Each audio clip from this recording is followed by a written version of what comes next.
Hi welcome to Arulmurugan official YouTube channel. இது என்ன வீடியோனா, நாங்கள் எங்கள் ஃபேமிலியோடு சேர்ந்து கோவில் கொடைக்கு போகிற வீடியோ தான். எங்கன்னா நம்ம திருநெல்வேலி தாண்டி தாளையத்தூக்கும் பக்கத்தில் குறிச்சிக்குளம் அப்படிங்கிற ஒரு ஒரு ஒரு ஊருக்கு தான் வந்து கோவில் கொடை இதுமாக நாங்கள் போயிட்டுருக்கோம். ஃபேமிலியோடு சேர்ந்து ஒரு பெரிய வேனையும் பிடிச்சாச்சு. ஏன்னா பெரிய ஃபேமிலியில் ஸோ எல்லோரையும் கூப்பிட்டுட்டு கோவில் கொடைக்கு தேவையான திங்ஸு, அதாவது பொங்கல் வைக்கிறதுக்கு பானை, ஆட்டுக்குட்டி, அது அப்புறமாட்டு வேறு என்னது சாமிக்கு தேவையான தேங்காய் பழம் அப்படின்னு எல்லாத்தையுமே வாங்கிட்டு நாங்களுமே கோவில் கொடைக்கு கிளம்பியாச்சு. பிள்ளைங்க ஒரே டான்ஸ் தான். எங்களுக்கு ஒரே போர் அடிக்கல. இங்கேருந்து திருநெல்வேலிக்கு தாண்டி போகிற தண்ணி எங்களுக்கு போர் அடிக்கி. அதனால் பிள்ளைங்கள டான்ஸ் ஆட சொல்லி வச்சுருக்காங்க. பாட்டெல்லாம் சூப்பராக போட்டு அவங்களும் கால் வலிக்கையும் ஆடிக்கிட்டு தான் இருக்காங்க. நீங்கள் ஒரு பக்கம் ஆடுங்க அப்படிங்கிற டைம்லேயே திருநெல்வேலிக்கிட்ட ரீச் ஆகியாச்சு பார்த்துக்கோங்க. திருநெல்வேலியிலேருந்து என்னோடய குழந்த ஒய்ஃபோட மாமா, ஆச்சி அப்படின்னு சித்தி அப்படின்ட்டு 2-3 பேர் வாரதா சொல்லியிருந்தாங்க. ஸோ அதுக்காக ஓரளவு கொஞ்சம் ஸ்லோவாக தாமே நாங்கள் போயிட்டுருந்தோம். ஏன்னா அவங்க கொஞ்சம் வர தண்ணியும் அவங்க வெயிட் பண்ண வைக்கக்கூடாது அப்படின்ட்டுமே நாங்கள் அப்படியே போயிட்டுருக்கும்போது திருநெல்வேலிக்கிட்ட வந்தாச்சு. திருநெல்வேலிக்குள்ளே வந்ததுக்கப்புறமா இவங்க எல்லாருமே திருநெல்வேலியில் இந்த மாடு, இந்த புலி எல்லாத்தையும் இப்போ தான் பார்க்காங்க போல் என்னோடய ஃபேமிலி மெம்பர்ஸ். நாங்கள் திருநெல்வேலிக்கு மோஸ்ட்லி வரமாட்டோம். எல்லாமே வள்ளியூர், களக்காடு அப்படியே அந்த சைடே போயிட்டுருப்பாங்க. ஆனால் திருநெல்வேலிக்குள்ள நைட் ஆனால் உண்மையிலே சொல்லக்கூடாது, உண்மையாகவே ரொம்ப அழகாக இருந்தது. லைட்டிங் அப்படி இப்படின்ட்டு பார்க்குறதுக்கே இந்த நியூ பஸ் ஸ்டாண்ட் பக்கத்தில் உள்ள இடத்தெல்லாம் பார்க்கறதுக்கே ரொம்ப அழகாக இருந்துச்சு பார்த்துக்கோங்க. நீங்களுமே பாருங்களேன். ஸோ வந்து எல்லாருமே வந்தாச்சு. வந்ததுக்கப்புறம் அவங்களுமே 2 குட்டி பிள்ளைங்க வந்தாங்க. அவங்களும் வந்தாச்சு. அவங்களையும் பிக்கப் பண்ணிவிட்டு நாங்களும் நம்ம தாளையத்து பக்கத்தில் இருக்கிற குறிச்சிக்குளத்துக்குமே ரீச் ஆயாச்சு. கோயில் கொடைக்கு ரீச் ஆன உடனே எல்லாம் பேக்க முடிச்சுக்கிட்டு இருக்கேன். எங்கே போகணும் ஏது போகணுன்னே தெரில போல். சரி நம்ம நேராக போன உடனே நம்ம கொண்டு வந்த திங்ஸ் எல்லாத்தையுமே சாமிக்கிட்ட வச்சுட்டு அதுக்கப்புறமா நம்ம வந்து பொங்கல் வைக்கிறதுக்கு இடத்தெல்லாம் போய் பார்க்கலாம் அப்படின்ட்டு போய் உட்காந்தோம். உட்கார்ற இடத்துலையே அங்கே இந்த இது ஃபஸ்ட்டு கொடியில் வச்சு வருவாங்களா, அதெல்லாம் பண்ணதுக்கப்புறம் அங்கே ஏதோ தேங்காய்லாம் வச்சு ஒரு பூஜை பண்ணிகிட்டு இருந்தாங்க. நாங்களே நீங்கள் பூஜை பண்ணிக்கிட்டே இருங்க, நாங்கள் போய் பொங்கல் வைக்கிறதுக்கு இடத்த பார்க்குறோம் அப்படின்னு பார்க்கோம். அங்கே என்ன பொங்கல் வைக்கிற இடமா அவ்வளோ கூட்டம் பார்த்துக்கோங்க. எதுக்கு அவ்வளோ கூட்டம்னு எங்களுக்கும் தெரியல. இந்த வருஷம் கூட்டம் கம்மியாமா, அதையும் அந்த கோயிலே சொல்லிக்கிறாங்க. நாங்களும் பொங்கல் வைக்கிறதுக்கு தண்ணி எல்லாத்தையுமே ரெடி பண்ணியாச்சு. பொங்கலும் வைக்கிறதுக்கு ஆரம்பித்தாச்சு. நானும் என்னோடய குழந்த ஒய்ஃபு, அப்புறம் இன்னும் எங்கள் அத்தானோட ஒய்ஃபு, அதாவது எங்கள் அக்கா, அவங்களும் சேர்ந்து எல்லோரும் தான் பொங்கல் வச்சோம். இதில் ஒன்றுன்னா எனக்கும் பொங்கல் வைக்க தெரியாது, என்னோடய குழந்த பொண்டாட்டிக்கும் பொங்கல் வைக்க தெரியாது. என்ன பண்ணுவாங்கன்னு தெரியாது.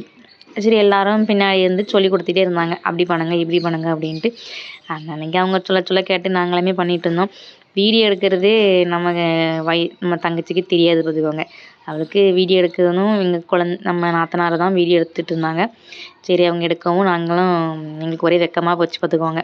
அப்புறம் கரெக்டாக ஓரளவு பொங்கலுமே கிட்டத்தட்ட வச்சாச்சு. இவங்க தான் எங்களுக்கு ஃபுல்லாக கைடு பண்ணாங்க. பொங்கல் அப்படி வைக்கணும் இப்படி வைக்கணும். இவங்களும் நம்ம அக்கா தான் பார்த்துக்கோங்க. ஒரு வழியாக நம்ம பொங்கல் வைக்கிற அந்த பானையிலேருந்து பொங்கல் தண்ணி பால் பொங்க ஆரம்பிச்சிட்டு, பால் பொங்கினதுக்கப்புறமா எல்லாருமே கொஞ்சம் அரிசி எடுத்து 3 வாட்டி சுற்றி போட சொன்னாங்க. அவளும் போட்டா, நாங்களும் போட்டோம்.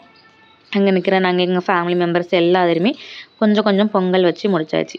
எல்லாம் எடுத்துகிட்டு வந்தோம் கோயிலுக்கு. இந்த பொங்கல் சக்கரை பொங்கல் வைக்கிறதுக்கான நெய்யும் அப்புறம் என்னது அச்சு வெல்லத்தையும் எடுத்துகிட்டு வர மறந்தாச்சு.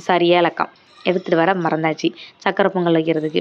அப்புறம் ஃபோன் அடித்து எங்கள் குழந்தைங்கிட்ட சொல்லி அவங்க அதுக்கப்புறம் அது வரைக்கும் நாங்கள் அட்ஜஸ்ட் பண்ணி பொங்கல் வச்சுக்கிட்டு இருந்தோம் பார்த்துக்கோங்க. ஒரு வழியாக வந்தாங்க. அவங்க வந்ததுக்கப்புறமா பொங்கல் வச்சாச்சு. பொங்கல் பானை இறக்கவாயா அப்படின்னு கூப்பிட்டா அவனுங்களுக்கு ஒரே வெக்கம் பார்த்துக்கோங்க. நம்மளே வீடியோ எடுத்து போட்டுருவாங்களே அப்படின்ட்டு நான் விடுவேன்னா நான் அவங்களே வீடியோ எடுத்தாச்சு. பொங்கல் வச்சு முடிச்சுட்டு டைம் ஆகிடுச்சு. எல்லோரும் சின்ன பிள்ளைங்கள்லேருந்து எல்லோரும் வந்திருக்கிறதுனால வீட்டிலேருந்தே நாங்கள் லெமன் ரைஸ், இட்லி, சாம்பார், சட்னி அப்படின்னு எல்லாத்தையும் கொண்டு வந்தாச்சு. எல்லோரும் அந்த இடத்துல கோயில்கிட்டேயே ஒரு பெரிய மரம் இருந்தது பார்த்துக்கோங்க. அதில் கிட்ட இருந்தே எல்லாருமே சாப்பிட்டு முடிக்கவுமே கோயிலில் இந்த அலங்கார பூஜை, அதாவது தேங்காய் பட பூஜை அப்படின்னு அங்கே சொன்னாங்க. நான் எங்கள் ஊரில் என்னவோ அது அலங்கார பூஜை தான் சொல்லுவாங்க. அதுவுமே ஸ்டார்ட் ஆச்சு. நீங்களுமே பாருங்கள் அந்த வீடியோவை.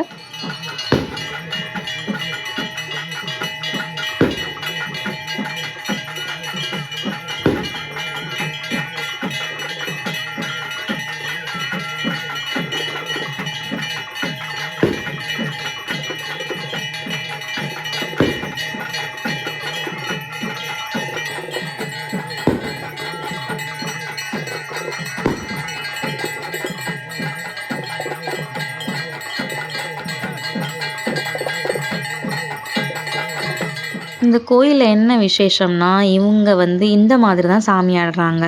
எப்படின்னா வட்டமாக சுற்றி சுற்றி ஆடுறாங்க. இவங்க வந்து உண்மையாகவே என்ன சாமி ஆடுறாங்க, நம்ம தசராவில் எல்லாருமே ஜாலியாக என்ஜாய் பண்ணி ஆடுறவங்கலாம் அந்த மாதிரி ஆடுறாங்களே அப்படின்னு நான் கேட்டுட்டு இருக்கும்போது சொல்லியிருந்தாங்க, இந்த கோயிலில் வந்து விசேஷமே சாமி வந்து இந்த மாதிரி தான் ஆடுவாங்க. அதாவது வட்டமாக சுற்றி சுற்றி ஆடுவாங்க. இந்த பிரம்பு வச்சு ஆடுவாங்க. அருவாலாம் மேலே தூக்கிட்டு எப்படியோ டிஃப்ரெண்ட்டாக தான் ஆடினாங்க பார்த்துக்கோங்க. நான் சொல்ல போகக்கூடாது, பார்க்கறதுக்கு உண்மையாகவே அழகாக இருந்தது. அதை விட ரொம்ப அழகாக இருந்தது இந்த சாமியோட அலங்காரம் தான். சொல்கிறதுக்கு வார்த்தைகள் கிடையாது, அவ்வளோ அழகாக இருந்தது. நான் அந்த சாமி இருக்கிறதே தெரியல.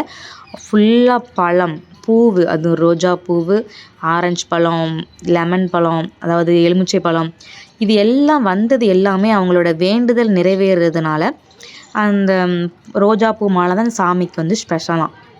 ஸோ அதுக்காக எல்லாரோட வேண்டுதலுமே நிறைவேறின டைமில் அவங்கவுங்க வேண்டுதல் நிறைவேறிடுச்சு அப்படின்னு கொண்டு இந்த ரோஜா பூ மாலை, லெமன் மாலை, ஆரஞ்சு மாலை அப்படின்னு கொண்டு போடுவாங்களாம்.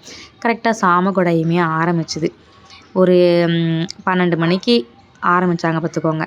ஆனால் கிடா வெட்டி முடிக்கிறதுக்கு 2 மணி ஆயிடுச்சு. 2 மணி கிடா வெட்டி முடிச்சதுக்கப்புறமா தான் கோயில் கொடை நடக்குமா அந்த ஊரில். எல்லா ஊர்லேயும் அப்படி தான் நடக்கும் போல், எனக்கு ஞாபகம் இல்லை. அப்புறம் 2 மணி ஆயிடுச்சு, கோயில் கொடையும் முடிஞ்சுது. இந்த வீடியோலாம் வந்து நாங்கள் வீட்டுக்கு போனதுக்கப்புறம் என்னோடய ஹஸ்பண்ட் தான் எடுத்து வந்திருந்தாங்க. இது கரெக்டாக ஒரு கோயில் கொடை வந்து 4 மணிக்கு முடியறதுக்கு முன்னக்கூட்டி எடுத்த வீடியோ. நான் 2 மணிக்கிட்ட ஆயிடுச்சு கோயில் கொடை முடியறதுக்கு. நீங்கள் இருந்து பாருங்கள் அப்படின்னு கரெக்டாக சாம கொடை முடிஞ்சுது. நாங்களுமே வீட்டுக்கு கிளம்ப ஆரம்பிச்சிட்டோம். அங்கே வில்லு படிக்கிறவங்கலாம் ரொம்ப ஆக்ரோஷமாக படிச்சுக்கிட்டு இருக்காங்க. விட்டால் அந்த வில்லு படிக்கிற அந்த அண்ணாச்சியே கீழே போய் விழுந்துருவார் போல், அந்தளவுக்கு வில்லு படிக்காரு. சாமியும் சொல்லக்கூடாது, அந்தளவுக்கு சாமியுமே ஆடுறாங்க. நான் சும்மா ஆடுதாங்கன்னு நினச்சேன், சாரஞ்சட்டெல்லாம் போட்டு சும்மா ஆடுதாங்கன்னு நினச்சேன். பார்த்தா உண்மையாகவே சாமி தான் ஆடுதாங்க போல் அப்படின்னுமே நானுமே அதை இவங்க வீடியோ எடுத்துகிட்டு வரும்போது பார்த்தேன். அது உண்மையாக தான் ஆடுவாங்களா அப்படின்மே கேட்டேன். இதில் இந்த மாலை போட்டுட்டு நிற்கிறவங்க தான் இந்த கோயிலோட சாமி ஆடுறவங்க. இவங்க எல்லோரும் சாமி ஆடுறவங்க கிடையாது போல், தெரில. அப்புறம் கரெக்டாக அந்த லாஸ்ட்டில் இந்த பூஜையுமே நடந்தது. பூஜை நடந்து முடிக்கவுமே இந்த சூப்பராக இருந்துச்சு. கோயில் கொடையும் கிட்டத்தட்ட முடிய ஆரம்பிச்சுட்டு பார்த்துக்கோங்க. இது டைமில் நாங்கள் அங்கே தான் இருந்தோம். அந்த லாஸ்ட்டு வீடியோ எடுக்கிறச்சு தான் நாங்கள் வந்து அங்கே கிடையாது. கிட்டத்தட்ட கோயில் கொடை முடியறதுக்கு 2 மணி தாண்டிச்சு. எந்த ஊரில் கிடா 1 மணி நேரம் வெட்டுவாங்க, ஆனால் இந்த ஊரில் கிடா வந்து 1 மணி நேரமாக அதுக்கு கூடையே வெட்டினாங்க. நாங்களாம் 2 மணிக்கு அப்புறம் வீட்டுக்கு கிளம்ப ஆரம்பிச்சிட்டோம். அங்கே கிளம்பவுமே வெடி போட்டது என்ன, அந்த ஊர் பசங்கள்லாம் டான்ஸ் ஆடுறதெல்லாம் பார்க்குறதுக்கு சொல்லக்கூடாது, உண்மையாகவே ரொம்ப அழகாக இருந்தது. அதையுமே நாங்கள் பார்த்துட்டு வந்தோம். டயர்ட் ஆகிட்டு பார்த்துக்கோங்க. ஏன்னா 2:30 ஆகிடுச்சு. வீட்டுக்கு போகிறதுக்கும் 4:30, காலையில் 4:45 4:30க்கு வீட்டுக்கு போகிறோம். 5 மணியே ஆகிடுச்சின்னு வச்சுக்கோங்களேன். வீட்டுக்கு போகிறோம். அங்கேயுமே கொடுத்த ஸ்நாக்ஸ் என்னது வாங்கிட்டு வந்தோம்னா நம்ம காளான் தான் வாங்கிட்டு வந்தோம். சாப்பிட்டுட்டு வீட்டுக்குமே கிளம்பியாச்சு. வீட்டுக்கு வர 4:30 ஆகிடுச்சு. இந்த வீடியோ உங்களுக்கு பிடிச்சிருந்துச்சுன்னா லைக் பண்ணுங்கள், ஷேர் பண்ணுங்கள். தென் இன்னொன்று சேனலை வந்து சப்ஸ்கிரைப் பண்ணிக்கோங்க. இன்னொன்று பெல் பட்டனை கிளிக் பண்ணிக்கோங்க. அப்படின்னா தான் என்னோடய வீடியோ வந்து உங்களுக்கு கரெக்டான நான் போட்ட உடனே உங்களுக்கு நோட்டிஃபிகேஷனாகவுமே வரும். பை த வே, தேங்க்யூ வாட்சிங் இந்த video. Thank you guys. Bye guys. நன்றி, வணக்கம்.